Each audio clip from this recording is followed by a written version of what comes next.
It's more than just fun and games here at Yestercade. I like Galaga, Centipede, and Arkanoid. And then I like Mario Kart and Mario Party. Why do I like those games? Oh, because they're just fun, and those are pretty much the only ones I can play. I can't do the whole Xbox toggle thing, so the old school is away from me. My favorite game is probably Crazy Climber. It's like on the other side over there. I was good at it. My boss taught me how to play it, so I was good at it, and I just really liked it a lot. So that's my favorite game, my favorite arcade game. Starting its establishment in 2011, the business itself has become more than just a store. It's become a family. Oh, it's great. I love it. All of my coworkers are like some of my best friends. Yeah, I love working here. We have a great owner, really good staff. It's like a family, so it's awesome. So we're all like really close and stuff, and the customers are great, and it's a really fun place to work. Kelsey and her co-workers truly enjoy witnessing customers come in and out playing all of these classic games. It's no wonder she can be down with meshing with the customers. It's one of the perks of being part of the arcade life. Everyone that comes in here, they're just down to play games, so it's always a good time. It's like obviously like a good atmosphere. You can't really be mad or upset when you work at an arcade. It's kind of the antithesis of an arcade. Like a fun, loose atmosphere, you know, people like enjoy themselves here most of the time, you know. It's like a getaway for I think a lot of people, like they just come here for an hour and they forget about things. It just wasn't. Working here has given Kelsey more insight in her knowledge about the history of Yestercade and the culture of video games. Those associated with video games are often scrutinized and put into a certain stereotype, the nerd. To Kelsey, that isn't the case. Well, I don't really have a fascination with the video game culture. I kind of just started working here because I needed a job. But it's cool because I get to see a whole different part of like niches and genres and things that people like that I wouldn't have otherwise been exposed to. So I see how other people like it, and that's cool. Ken Culada's hard work didn't stop him in Red Bank. The self-made man just opened up another Yestercade in Somerville, New Jersey. With the experience of getting to know great businessman, Kelsey has taken this as a plus. So the owner, Ken Culada, he's been collecting cabinets and old arcade games ever since he was a kid, and he was storing them in a storage unit and then his parents' basement also, and then he just kind of ran out of room and wanted to have his own business, wanted to be his own boss, so put his two loves, business and video games, together and just kind of created it.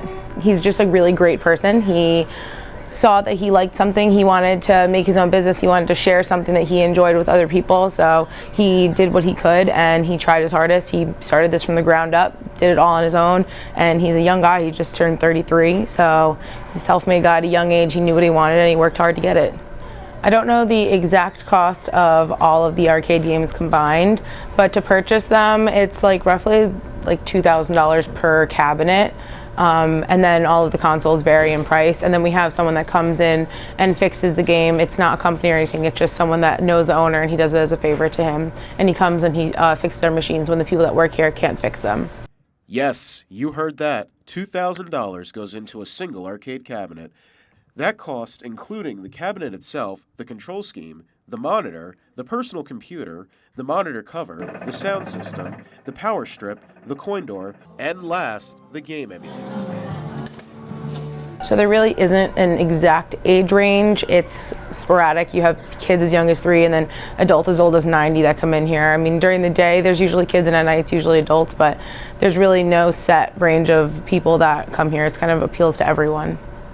They are personal choices and then also a combination of popularity and high demand. So if the owner doesn't like a game but there's people that are requesting it, then he'll go out of his way to get that just so he can please the customers. And then some of these he just bought because he really liked them and wanted to share them with people. Arcades are becoming a dying form of entertainment in not only New Jersey, but all over America.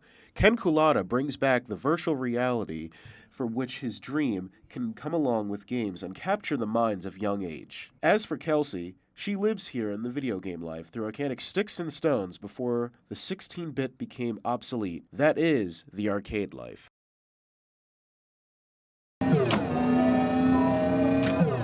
We do birthday parties, private events, we do business parties like Christmas parties and stuff like that. And then we also have tournaments. So in the summertime we have bi-weekly Melee tournaments, and then we have every other Tuesday we have High Score Tuesdays where we pick like 5 games and then customers come in and compete for a day pass.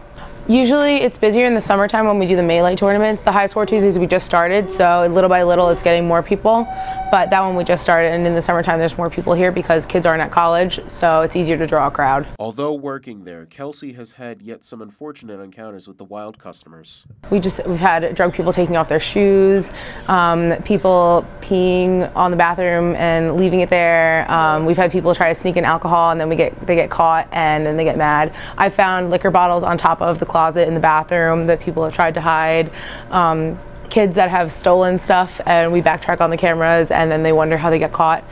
So we actually had a grown man and his child came in here, and he stole like 5 N64 games, and then my boss used the camera, put his picture on Facebook, and one of his friends actually ratted him out, and my boss got his phone number and called him and like embarrassed him and made him bring back the games with his child in tow. It's the mean streets of Yestercades. And if there's one word to describe Yestercade, what would it be? Fun, I guess. Probably fun, you know.